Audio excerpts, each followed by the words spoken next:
Hi, it's Knuckle. Today let's read the first page and a half of The Great Gatsby, a novel that pretty much every American has heard of. You may remember writing an essay on the themes of materialism or the American dream in your high school English class, but to me what's most memorable about the novel is its rhetoric and stylistic choices. Interestingly, the unique stylistic choices are what can also make the novel a struggle and off-putting for some readers. There's a lot of passive voice, the narrator can get vague and even evasive at times. Some would even say the rhetoric is a little bit over the top. Some would even say maybe pompous or self-indulgent at times. I think if we just read through the first page and a half, it might make it easier for some readers who struggle to appreciate it to begin to appreciate this text and the unique style in which it's written.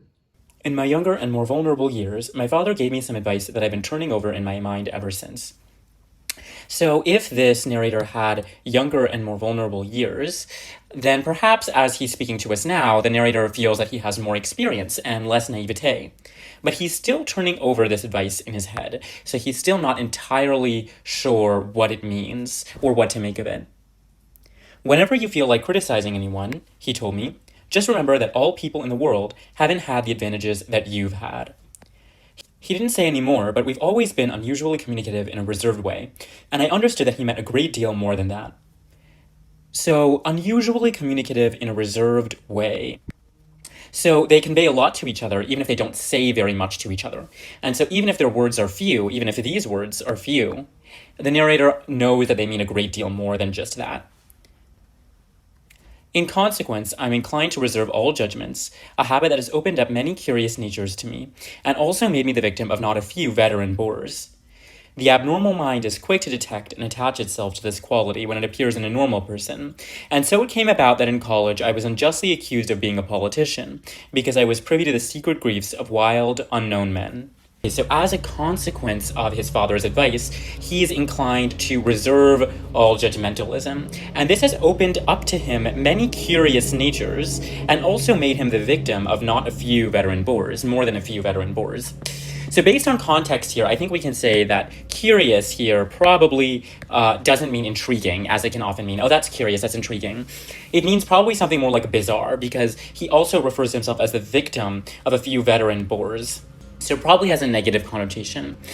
And this phrasing is important, right? Opened up to him. These curious natures have opened up to him, and he's become the victim of a few veteran bores. So expertly boring people, right? That's what veteran bores kind of implies. People, experts at being boring. But one thing to note here is that he doesn't mention the people themselves. He talks about their boring personalities. He talks about their curious natures. He talks about their abnormal minds. But he never says abnormal people or boring people or curious people. It's as if their nature, their curious nature, it's as if their personality, their boring personality, it's as if their mind, their abnormal mind is what defines them. And the abnormal mind is attaching itself to this quality. What is this quality?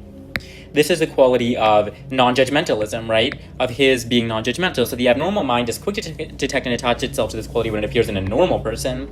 And so it came about in college that I was unjustly accused of being a politician because I was privy to the secret griefs of wild, unknown men. So again, the person is not even in control or aware of their curious nature, their boring personality, or their abnormal mind. The mind is the person. The abnormal mind is attaching itself to the narrator's judgmentalism, rather than it being an abnormal person attaching themselves to the narrator. Okay, so let's keep reading on. Most of the confidences were unsought. Frequently, I have feigned sleep, preoccupation, or a hostile levity when I was realized by some unmistakable sign that an intimate revelation was quivering on the horizon. For the intimate revelations of young men, or at least in the terms in which they express them, are usually plagiaristic and marred by obvious suppressions. So most of the confidences were unsought. There's a lot of passive voice throughout the narration in this text, especially here in the beginning. So again, that can make things a bit cumbersome to read. But I think it's intentional, right? He makes himself sound less defensive when he says most of the confidences were unsought, rather than saying, I didn't seek out most of these confidences. The latter sounds a bit more defensive, whereas using the passive voice makes it sound more factual. Passive voice, right, is what's used in scientific lab journals, for instance. And again, it's as if these intimate revelations are beyond the person's control. Rather than saying, oh, the other person is about to make an intimate revelation to him, we hear that the intimate revelation is quivering on the horizon. Quivering on the horizon. It's not a conscious choice that the person makes to make an intimate revelation to him. It's almost inevitable. This imagery of quivering on the horizon is also going to come up throughout the novel, and even in the next paragraph we're about to read. For the intimate revelations of young men, or at least the terms in which they express them, are usually plagiaristic and marred by obvious suppressions. So I've even noticed this about myself when I make intimate revelations to close friends and family. There's something plagiaristic about it. We're all using similar borrowed language to describe our conditions, and marred by obvious suppressions. Even when making the most intimate of revelations, possibly even more so when making the most intimate of revelations, we're likely to have blind spots. There's likely to be something we're not seeing, something we're suppressing or even actively avoiding. Because the deeper you go into yourself, the scarier it is. It can be scary to face yourself. Reserving judgments is a matter of infinite hope. I'm still a little afraid of missing something if I forget that, as my father snobbishly suggested, and I snobbishly repeat, a sense of fundamental decencies is parceled out unequally at birth. And, after boasting this way of my tolerance, I come to the admission that it has a limit.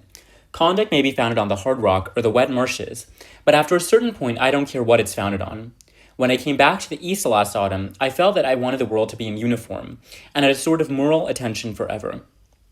I wanted no more riotous excursions with privileged glimpses into the human heart.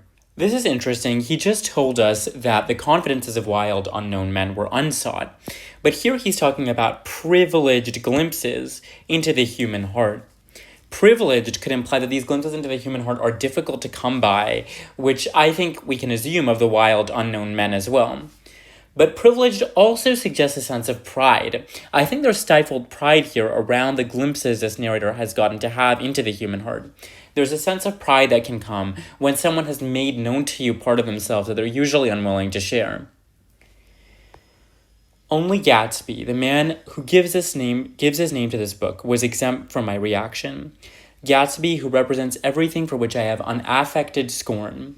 If personality is an unbroken series of successful gestures, then there was something gorgeous about him, some heightened sensitivity to the promises of life, as if he were related to one of those intricate machines that register earthquakes 10,000 miles away. Again, it's interesting that he has to spell out for us that it's unaffected scorn. The narrator seems to continuously be on the defense here, telling us he has no interest in these confidences, that he wanted no more glimpses into the human heart, that his scorn is unaffected. This is interesting. We tend to think of personality as a solid thing rather than a series of gestures, even if it is an unbroken series. Gorgeous implies a sense of awe, maybe not ethereal awe, but it's an adjective that usually describes the material rather than the ethereal. And here, with these earthquakes 10,000 miles away that Gatsby has a heightened sensitivity to, that's kind of similar imagery again to what I was mentioning before about the intimate revelations quivering on the horizon. So that kind of imagery is going to keep coming up in this text. This responsiveness had nothing to do with that flabby impressionality which is dignified under the name of creative temperament. It was an extraordinary gift for hope, a romantic readiness such as I have never found in any other person, and which it is not likely I shall ever find again. Okay, so this narrator is seeming a bit snooty to me. So he's saying creative temperament is the dignified name. He's suggesting perhaps even overly dignified for something this narrator believes is undeserving of that dignification, which is flabby impressionability. And that's not what Gatsby has, he's clarifying for us. Instead, what Gatsby has is an extraordinary gift for hope, a romantic readiness. So I really like that, a romantic readiness. Readiness to me implies a sense of readiness to leap forward in this case into the romantic. The two together are really interesting because readiness is a rather mundane word, not a very romantic one, but together they seem to really work well. No, Gatsby turned out all right in the end. It is what preyed on Gatsby, what foul dust floated in the wake of his dreams, that temporarily closed out my interest in the abortive sorrows and short-winded elations of men. So, what is this novel about? Is it about Gatsby, as the title would suggest? Or is it about whatever preyed on Gatsby? What foul dust floated in the wake of his dreams? I'm also really interested in this last part here, the abortive sorrows and short-winded elations of men that he's now lost interest in, or temporarily lost interest in. The abortive and short-winded here kind of both mean something similar, right? The short-lived sorrows and short-lived elations of men both. And this last line brings to my mind the theme of death, which is something that every piece of literature reminds me of. But here I think of Macbeth's Tomorrow's Speech and the player that struts and frets his hour upon the stage until he is no more, right? So strutting can maybe be the elations and fretting can be the sorrows until he finally is no more. So these short-lived sorrows and elations that occupy our lives, and then ultimately we die. So does any of it really matter? I think abortive as an adjective here really does perhaps plant in our heads the theme of mortality. That's an important one throughout this novel. I hope this introduces you to the unique style of The Great Gatsby and why this text is so widely studied. I hope it opens you up to this novel if you struggle to see why it might be worth your time.